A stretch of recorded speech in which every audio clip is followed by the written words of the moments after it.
Today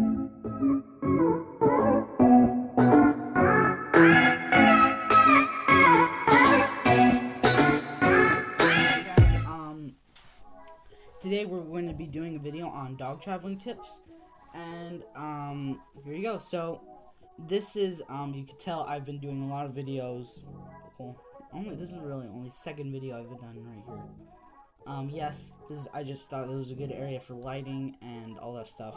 And yes, this is a cord, as you can see, and it is a mic. So because I noticed in my last videos the sound quality was really bad, and yes. I just wanted to use my headphone mic, so didn't know it could work, so now it works. So first, let's start off with like the update video. We're gonna have 3 parts to this video, or maybe 2. Yeah. So first is gonna be the stuff you need. Well, first I want to show you my dogs, because I think you guys want to see them, because I gave you guys a hint from last video. Second, it's going to be what things you have to know before traveling with your dog, and then third, it's going to be the gear you need. So let's get started. Okay, so first let's start off with my dogs. I have 3 dogs now. Well, not really mine, my family's. I have Frankie, Henry, and Lucy. So Lucy's the newest dog, Frankie's the second newest, and Henry's our oldest dog. He's about, I think, 12 years old. He's pretty old, but he's still running crazy outside. And I think, yes, we got him with another dog, Bart, and we had them both, but Bart sadly got out one day during a storm, because we had a big fence and it got loose, and he got out one day and then got hit by a car, which, I mean, we can't really do it. It was a school day, so people are rushing out in their cars like near school hour, but he died, I think. That was a long time ago. But Henry was his brother, and they were both found on the side of the highway, so they're both rescue dogs. Henry, we don't know what breed he is, but we got the test, and it said he was part Chow Chow, Husky, all these different breeds, a little bit of Wheaten Terrier, and he looks like a Wheaten Terrier most. I'll show you guys a picture of him on the screen. He's so cute. And then a little clip also. And then we have Frankie. He has a weird personality. He has got a big snaggle tooth. I'll show you guys a picture if I could get one. In that picture, he kind of looks like a little goat, but he does have a little beard just like Henry. They're both boys, by the way, Frankie and Henry. Lucy's the only girl. Frankie, he is 4 years old, I think now, or 5, and he is a schnoodle. And he is a schnauzer and a poodle, and surprisingly they're like show dogs, and Frankie's not a show dog, he's an ugly dog. That's how we call him. People might disagree, but he's not the cutest dog on earth. He's a little ugly. He stinks, he has a snaggle tooth, he's just not the cutest. So Frankie he's not too big. Henry was about, it's in my other hand. He's pretty big. He's not a small dog. He's a medium-sized dog, I would say. Frankie's a smaller dog, because he was a mini schnauzer and a mini poodle. And then I'll show you guys if I can get a clip of him. I don't think I have a clip. I think I just have that picture, but you guys can go back and play and see that picture. And then we got Lucy. I can give you guys a picture and a video. So we just got her 2 weeks ago, and she's 9 weeks old. She is a Newfie Poo, so she's gonna be huge. She is, if you don't know what a Newfie Poo is, it's a Newfoundland dog and a poodle, and they're both very big dogs. No miniature whatsoever in her name. She's gonna be at least 100 pounds. Most times the girls are a little smaller than the males. but she's still gonna get very, very big. Lucy, she's growing a lot, and she's about 11 weeks tomorrow. So yeah, that's Lucy. She's adorable. She has huge paws, and they're also very webbed. They're about webbed up to here, if you can imagine that. Henry, he has webbed paws, but they're just webbed up to like that. They're not very webbed at all. Frankie doesn't have any webbed paws. But yeah, that's pretty much it for my dogs. I'm trying to think of anything else I could tell you guys, but there's not much. Frankie's Frankie. He just can't. He's ugly. So, Frankie, yeah, my brother loves Frankie, and he started getting a little protective. He would start barking when we tried getting in my brother's room, because he's weird, you know. If you guys met him, you'd agree with me. He's very weird. But yeah, so that's it for my dogs. Now on to part of what you need to know before you travel with your dogs. Lucy, come on! Lucy, come on! Good girl, Lucy. Yes, I'm taking a video. This is from the big video. My video. Hi. Yeah, this is Lucy, guys.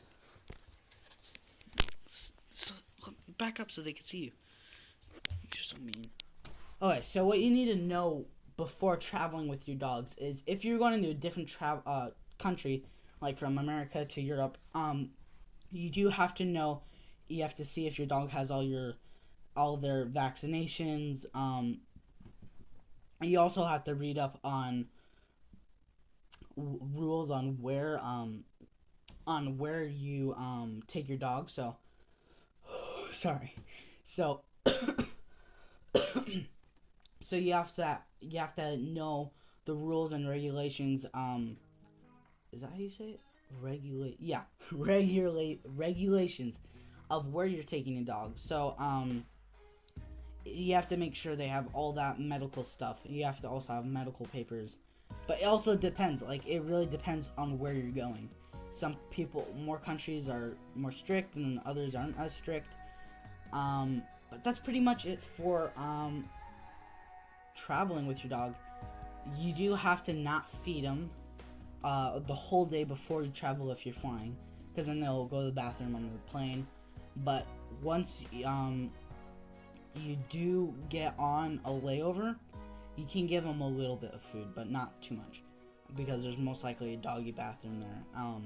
But also, if your dog is a Pushtin snout, has one, like not a Wheaten Terrier, like a pug or an English Bulldog, they most likely won't let them on the plane.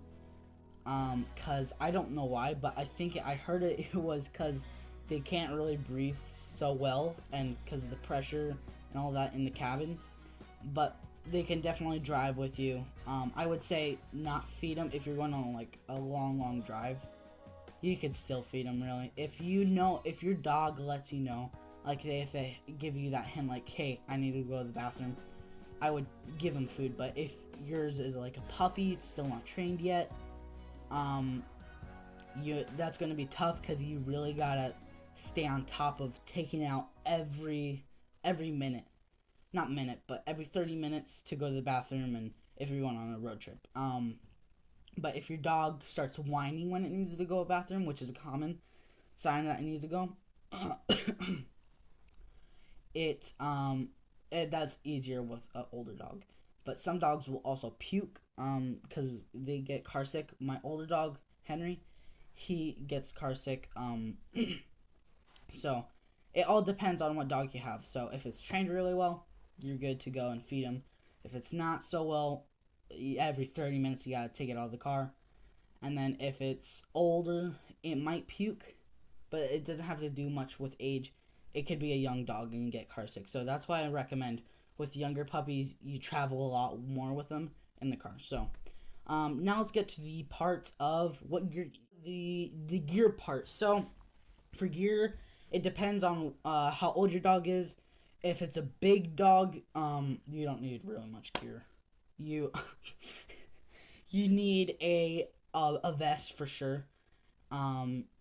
If it is certified as a emotional support dog, which some people might do,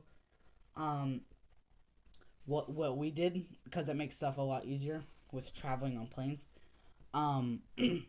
You do want to get one of those service dog vests. If it is a service dog, you don't really need it. You just need a vest. Not a vest, but the harness, because a collar might hurt the throat, and it's not uncomfortable. Imagine if you had a collar on your throat a whole flight, a 9-hour flight. So I would definitely recommend the harness instead of the collar. Still bring a collar just in case someone else complains about that. So, and bring a good leash also. And poop picker-uppers. And so that's for the bigger dogs also. Also for medium dogs also. But if you have a small dog or a puppy, you do want to get the backpack. So I recommend, instead of if you have a carry-on with the wheels, I wouldn't have the backpacks with the wheels. I would do the ones just with the straps for the back. But then if you have a backpack and no carry-on, do the ones with the wheels. But you also have to make sure, if you're flying international or just flying across the country, you want to make sure that your bag will fit underneath the seat.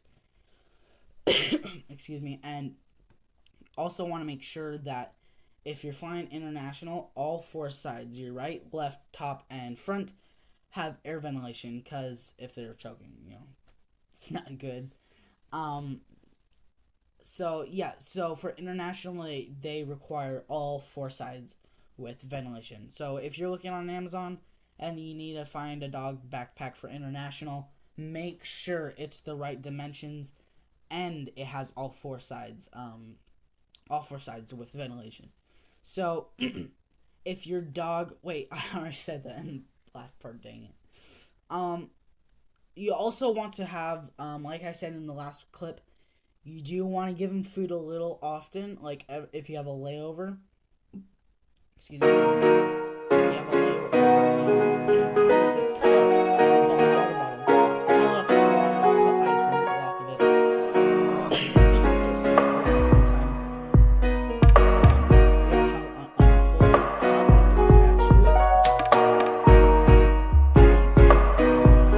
You can find it on Amazon. I'll probably picture it. And you can just squeeze water and then drink it. Just put a little water.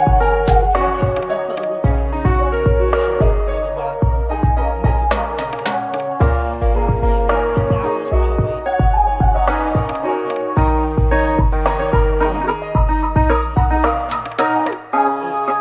It's easier to sit.